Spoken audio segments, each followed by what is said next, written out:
Hello guys, welcome back. Today is a little bit of a weird video. I'm going over the Dev Diary number 17 that CM Games put out for ITR2. And honestly, this is just I'm just gonna go over a few of the things I thought were kind of interesting about this. I'll say my personal thoughts on this but there's nothing crazy here. This little Dev Diary kind of just talks about point 12 and point 13. And honestly, it's gotten me really excited, and I thought sharing this would maybe make a few of you guys excited too. But I'll just get jumping straight into this by saying that this has got some interesting stuff, but we'll just start by talking about their common requests.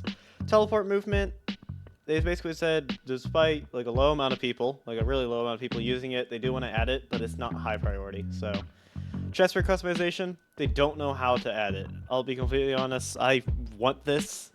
Heck, I'll even contribute myself by saying right here, make it kind of a modular thing is my recommendation if you want to add this. But I doubt they're going to see this, but that's what I would think would be cool, is seeing some sort of modular system.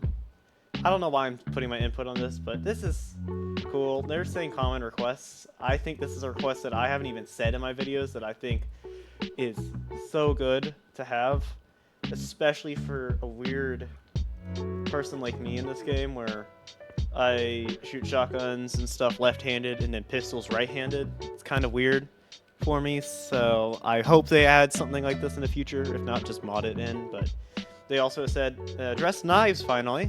They said that they won't be adding it. I think they said at least don't expect them before full release, which is unfortunate. Compatibility for other headsets, they can't fully guarantee it, but at the moment they'll probably add it later. Full weapon disassembly, they just said they'll do a modular approach for some weapons. I don't really get where this idea came from, but I guess some people would really like to see this, and I could see it being really cool, but they are right on one thing. It may be a bit too labor intensive, and yeah, I agree with them though. It's not fully justifiable for ITR2. I can see it though. If they want to make this game super realistic, add it, but whatever.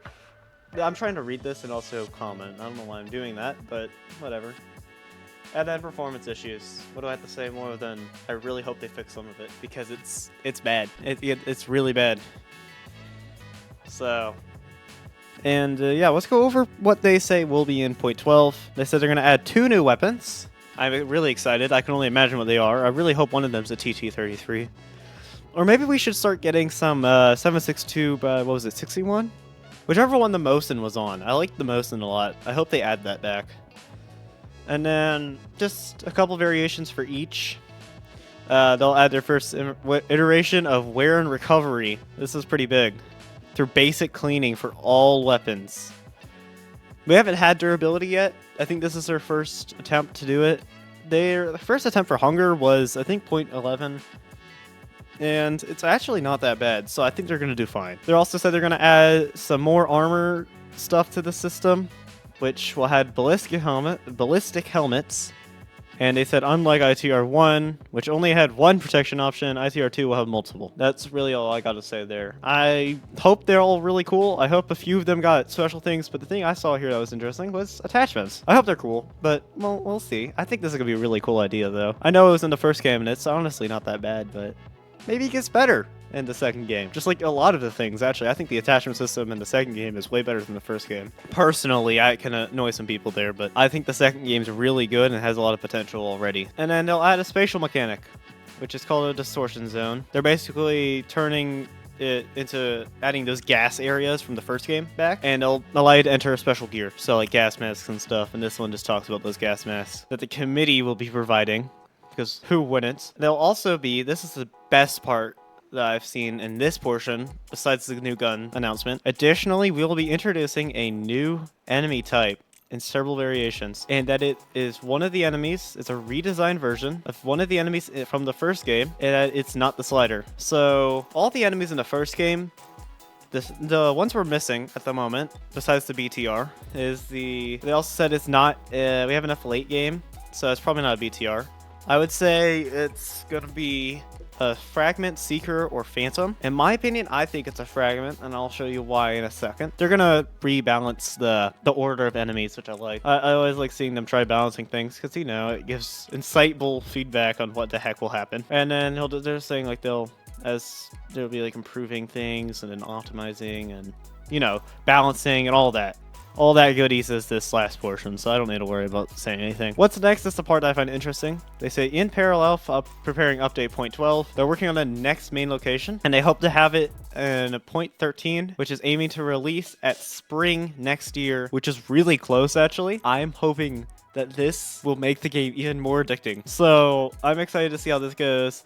I think they said that they're really just going to be working on it, but there's nothing too crazy here to address other than they decided to move the game's full release window to early 2026. I think that's a great time. I don't really care as much as long as I'm able to play the game. Now, back to the enemy thing. This right here is a photo, and it actually says early in-game footage. I hope this is. This looks really good if it is, but avoiding all that, you look right here, you see an enemy. Now, I think this is a fragment, and while I think it is a fragment, some people may say it might be a Seeker. My personal opinion says no, because in the first game, the Seeker kind of wore clothing. They resembled more of a mimic than a frag. They're kind of the mixture between a mimic and a fragment in the first game. But seeing how the Seekers in the first game kind of are like clothes, like the mimic, even though it has the red head, I think it's still a fragment. And since you can kind of see through it, but it's got mostly like a fragmented kind of style to it, I think it's a fragment. And that's really it for this. I don't have much else to say, but I do have an announcement really quick. I will be starting a micro series, whatever you call it, and that will be called The Sounds of the Armory. It's all short form content. It's just like, you know, short form of each gun firing that I can fully mod. So like I'll try every muzzle attachment that there is, but I'm gonna try keeping it like continuity wise based on what I have in my main playthrough for the game, so there will be no spoilers for you guys. I hope you guys really enjoyed this. This is a really short video, but I thought it was kind of neat. So I wanted to go over this because, you know, it gets you excited whenever you see this stuff. I don't know if I'll do this for every dev diary. Probably only the ones that once I read, I'm like, this is kind of a cool thing to talk about. But yeah, anyways, thank you guys for watching. If you feel like it, like and subscribe. It's greatly appreciated. And I'll see you guys probably next week. Have a fun and nice day. And if you haven't already, maybe go ahead and watch last video, episode 4 on the series. That'll be greatly appreciated. I'll see you guys whenever next time is. Bye.